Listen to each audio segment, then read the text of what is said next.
Hey guys, C-Page here from Giant Partners, the #1 data-driven marketing agency in the US. Some big breaking AI news. One of them, the big one, is OpenAI just released Sora, which is an AI model where you can prompt text and it creates videos. There's other tools like this, but OpenAI, one of the biggest AI tools in the space, recently announced Sora, which can make pretty incredible videos just with some prompts. Let's go through what Sora is, what it looks like, as well as some other AI tools and platforms that are releasing some things in Q1 of 2024. Let's dive in.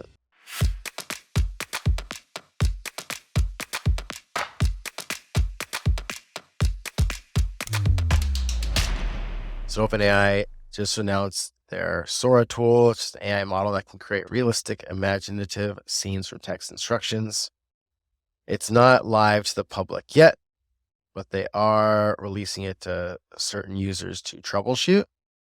We're teaching AI to understand and simulate the physical world in motion with the goal of training models that help people solve problems that require real-world interaction. Introducing Sora, our text-to-video model. Sora can generate videos up to a minute long while maintaining visual quality and adherence to the user's prompt. As you can see here below, some video examples as well as the prompt below.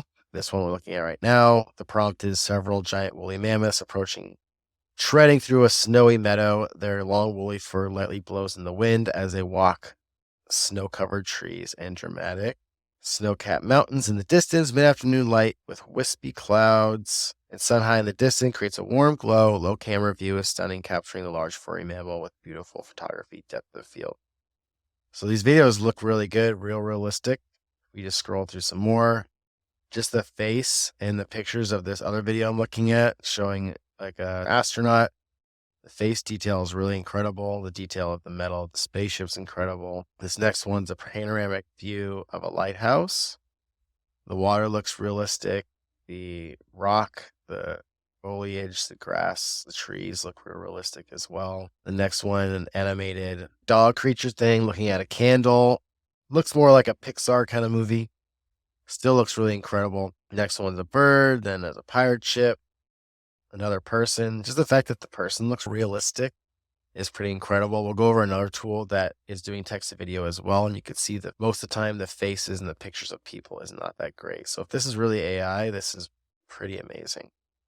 Sora, like I said, is only available to red teamers to assess critical areas for harms and risks, also granting access to a number of visual artists, designers, and filmmakers to gain feedback on how to advance the model to be most helpful for creative professionals. We're sharing our research progress early to start working with and getting feedback from people outside of OpenAI to give the public a sense what AI capabilities are on the horizon. And then just keep going through their release document, more examples. Looks really great. There's a Jeep driving down a dirt road. Looks realistic. An art gallery even has floor reflection, looks really nice. The paintings on the walls look nice. So they're saying the current model has weaknesses and may struggle with accurately simulating the physics of a complex scene and may not understand specific instances of cause and effect. For example, a person might take a bite out of a cookie, but afterward the cookie might not have a bite mark.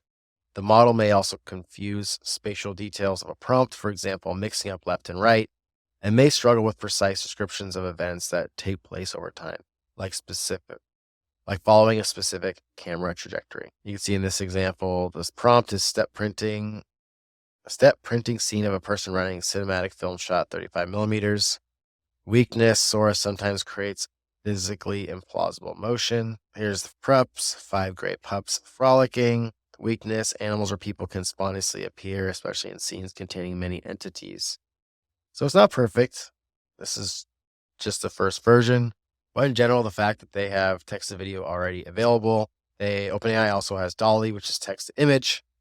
These examples are looking pretty incredible. Then there's some information on safety and research.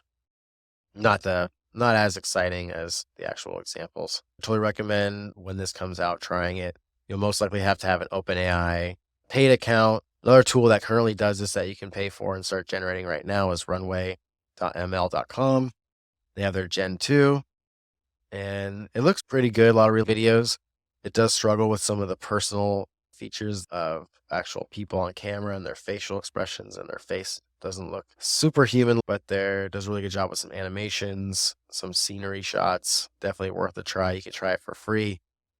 Could be worth your time just to get used to what the prompts would be, what your outputs will be. So when these other tools create video outputs, you'll know exactly how to take off running. Another AI news, another big player, Google, and their AI tools they're releasing. They had Bard, now it's Gemini. Now it's welcome to the Gemini era for Google. They just released their Gemini model 1.5. Their free model on Gemini is still the 1.0. You can still use it for free, kind of like ChatGPT, where you can interact with it through text. But they also have a 1.5 version now where you can pay to get more features. These features include better understanding across modalities. Gemini 1.5 Pro can perform highly sophisticated reasoning tasks for different modalities, like a Silent Buster Keaton movie. So a lot of these AI models only have a certain amount of context that you can provide it. So now with the paid Gemini Pro, you can upload a longer movie into it and it'll understand the majority of everything in that file, even if it's super big. Their 1.5 model has problem solving with longer blocks of code. Gemini 1.5 Pro can reason across 100,000 lines of code, giving helpful solutions, modifications, and explanations. So more lines of code, it can help problem solve, where the free version has less. Comes in 3 sizes, Ultra, Pro, Nano. 1.0 are most capable and largest model for highly complex tasks. Pro 1.0, 1.5 are best model for scaling across a wide range of tasks, and Nano our most efficient model for on-device tasks. So this is the first version of Gemini, their most capable AI model. So here's some examples of what the Gemini can do. Gemini models can generate code based on different inputs you give it. Now you put this scene in, and it outputs a octopus with blue and pink tentacles.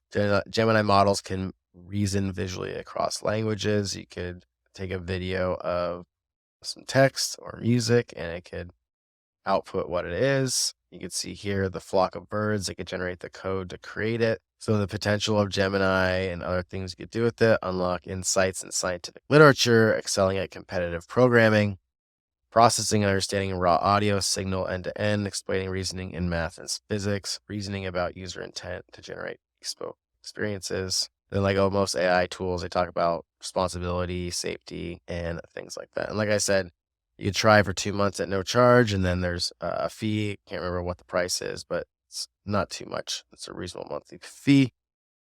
Then there's the Build with Gemini, and you could sign up for notifications on updates. I highly recommend doing that so you're up to date on all the new updates. Then another AI news, another big company, but not big in the AI space yet. Apple is reportedly working on AI updates to Spotlight and Xcode. Bloomberg reported that Apple has ramped up development of an AI-powered code completion tool that's similar to Microsoft's GitHub Copilot.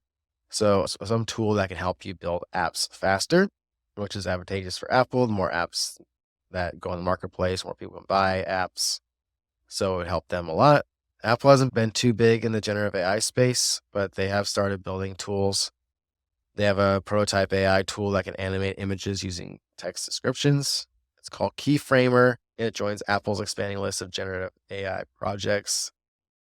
It's one of the few ones that's publicly known that's being used, but Apple, a big company as it is, will probably implement more and more of these AI tools as well into their products. That's the big AI news in Q1 2024. Some huge updates from these giants in the AI space. If you want to keep updated on this, as well as marketing, business trends as well, be sure to subscribe to our blog, subscribe to our YouTube channel, as well as like and comment if you have any questions, and we'll see you next time.